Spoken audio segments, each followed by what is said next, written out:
Florida State, Miami, that game going final just a couple minutes ago. Miami 28, Florida State 22. Game that was not as close as the final score would indicate. Florida State had a couple of late touchdowns to make that a one-score game. Did not cover, unfortunately, if you were on the Noles. But the analysis, Trey, I think that you had was that Miami would win this and cover. And boy, they looked good. They looked complete. They might be the most complete team in the country. Carson Beck, very efficient, handled pressure well earlier today. What did you like most about the Canes win on the road against the Seminoles? I think what they showed me yet again is they're a team that can win in multiple different ways, right? We think of them, at least I thought of them as maybe a defensive focused team. Their defense certainly showed out. They held Florida State to under 10 points for most of this game. Florida State got a couple touchdowns late, like you mentioned, to make the score look a little bit closer and put the cover a little bit in doubt, but they got it done there. But I loved how the offense stepped up, especially the passing game. Carson Beck had maybe one of the best games of his career with 4 touchdowns tonight, took care of the football, 20 of 27, very efficient, 240 yards. Had two, he has two great receivers to go to, a very dynamic duo of Malachi Toney and CJ Daniels. Toney's emergence has been just yet again a revelation. We saw it week 1 against Notre Dame. He continues to be a huge part of this offense, but they'd only run for 25 yards in the first half. And I think they ended the game, unless they got some super garbage time yards that I didn't even see, they ended sub 100 on the ground. So not typically what you'd think the winning recipe would be for a Carson Beck led team on the offensive side of the ball. And yet here we are saying Miami got a dominating win on the road against a rival and a fellow ACC competitor, championship competitor. So hats off to them finding a different way to win, leaning on that pass game, and showing that they can be multiple. That's a huge, huge marker of an elite team. Yeah, they did get a little conservative towards the end, per usual. That was what I was worried about. That's why I picked Florida State to cover. Garrett, you took Florida State to win this game. So on the other side, what did you see about the Noles that either concerns you or maybe you think, okay, you clean this up, you build on it, we're right back into the ACC championship contention? I mean, for me, the whole story was turnovers, right? You turn the ball over 3 times, you lose by 6 points. You technically outgained Miami, right? Florida State had more yards. I know that there's a bunch of kind of letting off the gas for Miami. And, if Miami had stayed as intense as they were the first 3 quarters, they probably go on and score 40 in this one. But that's also part of the game, right? If you don't stay intense, then you leave the door open for the other team to make it a game. And we were a weird onside bounce away from this thing being a real game and having to pause before we hit record on this. So, look, at the end of the day, you can't turn the ball over 3 times, especially not in the spots that they did. I thought that, coming out the gate, I was really excited because, they come out, they punch them in the face, first drive, they're coming on down the field, they're getting north and south real good, they're running aggressive, and then they kind of shut up for the rest of the game up until it didn't really matter anymore. And that was pretty disappointing, right? They just kind of didn't take care of their business. And yeah, disappointing from Florida State. But you have to go hats off to Miami. They just look like one of the best teams in the country right now. Carson Beck was, Zen mode in this one. Like, for a little while there, like not missing passes. I think when they took the foot off the gas a little bit, he had missed like 3 passes the whole game, 4 touchdowns. It's just remarkable job by him and what they're able to do in that pass game to keep things competitive.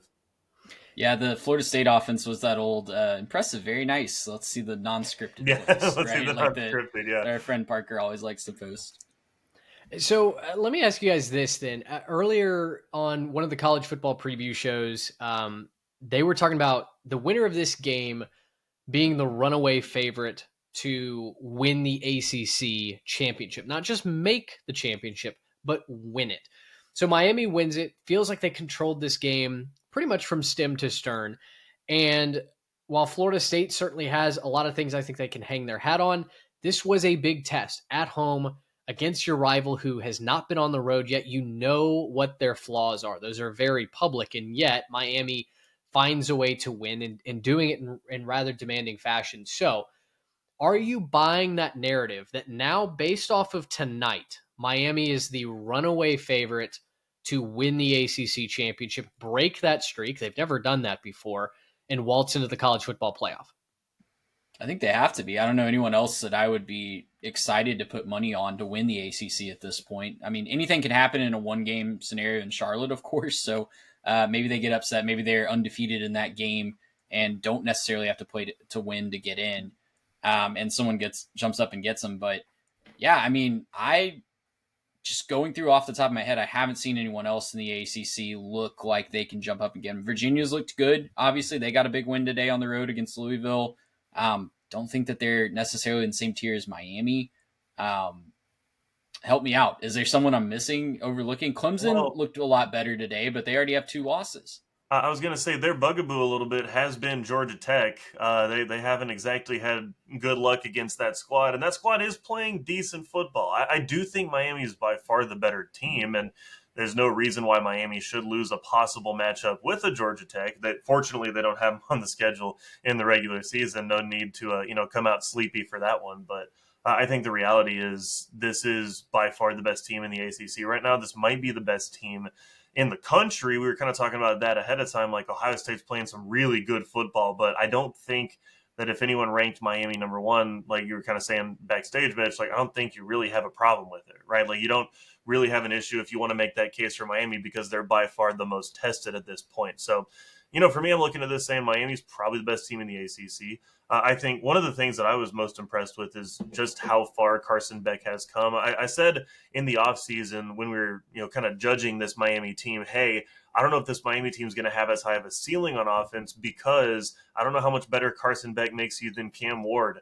If they can keep playing like they did tonight and maybe extend that out to 4 quarters and, learn how to, not, take your foot off the gas a little bit, I think they might have a lot higher ceiling, and I think it wouldn't shock me at all to see this team end up in the national championship game. They're playing extremely good football. I do want to make one little point, though. All that being said, there's a small little voice in the back of my head like, really? You trust Cristobal? Really?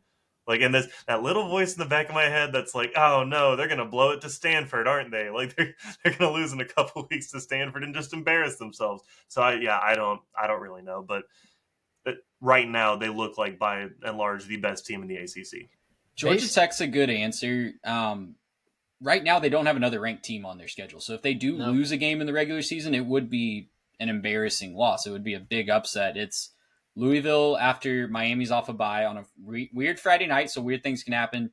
Stanford at home, at SMU, Syracuse at home, NC State at home, and then road trips back-to-back to close it out at Virginia Tech and Pitt. So I mean, you guys tell me. You find the loss there.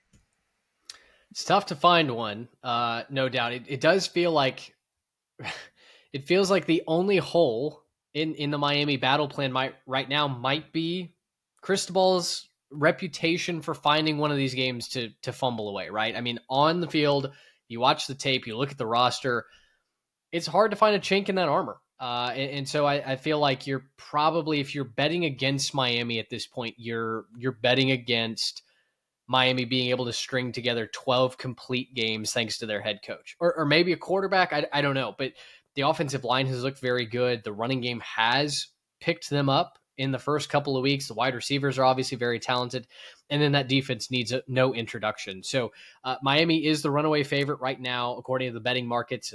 They're not a partner of ours, so I'm not going to mention them by name, but Miami, Florida, minus 220 right now to win the ACC championship.